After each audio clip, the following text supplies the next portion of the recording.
I also went through the order.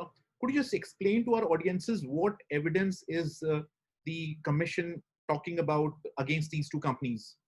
Sure, the order goes into more detail, of course, but in a nutshell, we find that these two companies have ties to the Chinese Communist Party, as well as China's military apparatus, the People's Liberation Army. In addition to that, Chinese law requires any company subject to Chinese jurisdiction, such as Huawei and ZTE, to comply with requests from the Chinese intelligence services and not to disclose the fact of such requests to any of their companies. And so if you're a small rural telephone company in the United States that has Huawei equipment or services in your network, you may never know that there's been a request from the Chinese intelligence services to install a backdoor, to inject malware, to engage in intellectual property theft and the like using that equipment. That is a risk the United States cannot take, and that the FCC in particular was not willing to tolerate.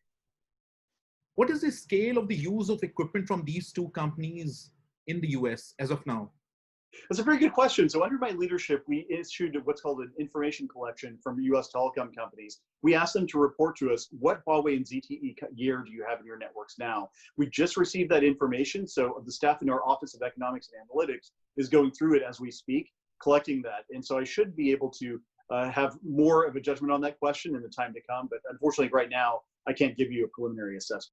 Have you had any contacts with leaders from South Asia in India, Pakistan, Nepal, or Bangladesh on this issue?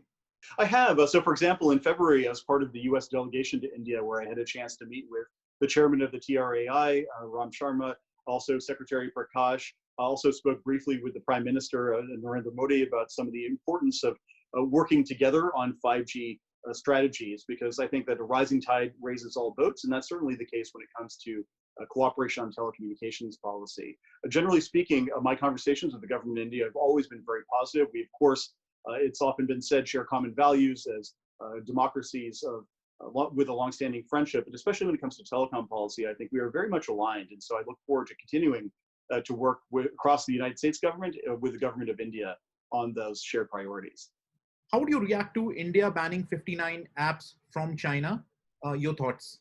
It's a very significant move. I noticed that they had issued that order a couple of days ago, and I think it's a reflection of the fact that there's growing concern in India, around South Asia, around the world about the susceptibility of Chinese tech companies, equipment companies to influence from the Chinese Communist Party. And especially when these communications networks, communications platforms are increasingly interconnected, they don't respect national boundaries.